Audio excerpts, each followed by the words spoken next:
मैं अपनी प्रकृति को लगा करके, प्रकृति यानी उस दैवीय शक्ति यानी वह माया, ठीक है, अवष्टभ्य मतलब उनको उसी रूप में लाता हूं, विसृजामि पुनः पुनः, विसृजामि यानी बार बार उनका जन्म देता हूं। कैसे?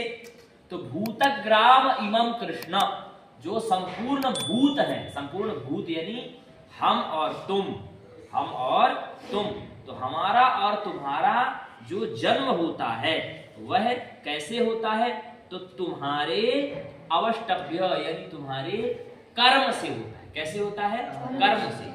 जैसा तुम कर्म करोगे उसी तरह से भगवान का यह संकल्प है, भगवान का तो संकल्प है विसृजामि पुनः पुनः, भगवान ने कहा कि मैं पैदा बार बार करूंगा, ठीक है। मैं किस आधार पर करूंगा? भूतग्राम अवशम कृष्ण, जो भूत है यानी जो लोग हैं, जो संपूर्ण समुदाय है, उसको उनकी प्रकृति के अनुसार करूंगा। तो तुम्हारी प्रकृति क्या है? तुम्हारी प्रकृति क्या है? देखो गीता के ही पिछले 8वें अध्याय में कहा, अंतकाले स्मरण मुक्त्वा यह प्रयाति त्यजम देहम शयाति परमाम गतिम। अंतकाल में जो व्यक्ति अपना शरीर त्यागा और जैसी गति हुई, मतलब जो सोच रहा था उसी को लेकर के भगवान क्या करेंगे? उसको क्या करेंगे? उसी प्रकार का अगला जन्म देंगे, ठीक है। तो अब पूरी जिंदगी जिसने पाप किया, ईश्वर का भजन किया नहीं, तो वह मरते वक्त क्या सोचेगा? अपने पुत्रों के बारे में सोचेगा, पुत्रों के बारे में सोचेगा ना, तो उसकी योनि क्या होगी? मनुष्य योनि फिर से हो जाएगी। अगर मरते वक्त में जो व्यक्ति ईश्वर चिंतन कर लिया उसको क्या होगा? उसका क्या होगा? मोक्ष होगा।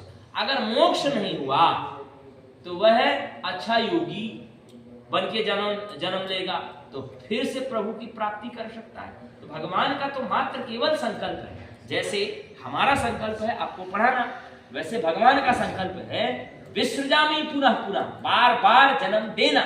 तो किस आधार पर भगवान जन्म देंगे? तो प्रकृति स्व अवष्टभ्य, आपकी प्रकृति देखेंगे आपने क्या किया, और फिर भगवान अपनी प्रकृति को आदेश देंगे, यानी अपनी प्रकृति यानी वही दुर्गा, जो दुर्गा है ना, अंबिका है ना, उसी को आदेश देंगे, तो वह अपनी प्रकृति से फिर तुम्हारा क्या होगा? जन्म होगा। क्या होगा?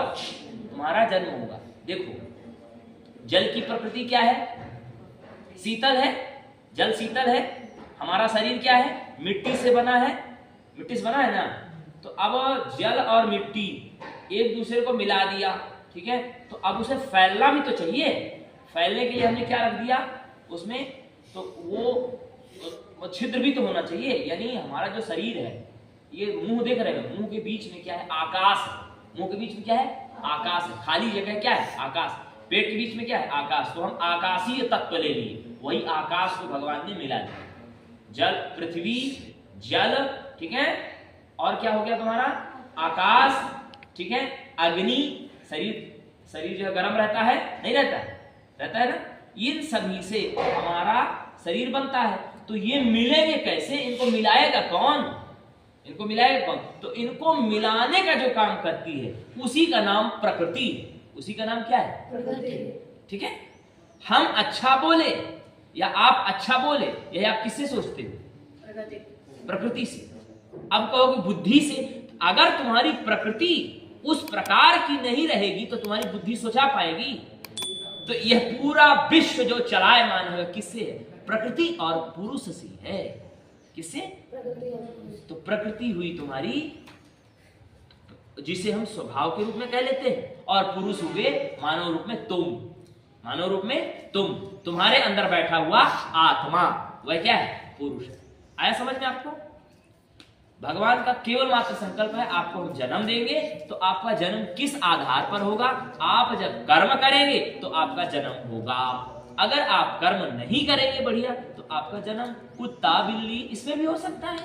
तो पहले आपको क्या करना पड़ेगा? कर्म करना पड़ेगा। किसमें आप स्वतंत्र है? कर्म में स्वतंत्र है, भगवान फल में नहीं स्वतंत्र। फल आपको भगवान आपके कर्म पर देंगे।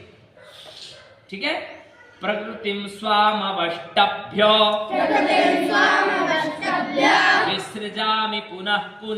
दृश्यामि पुनः पुनः भूतग्राम इमं कृष्ण मव सम्प्रकृतेर्वसात्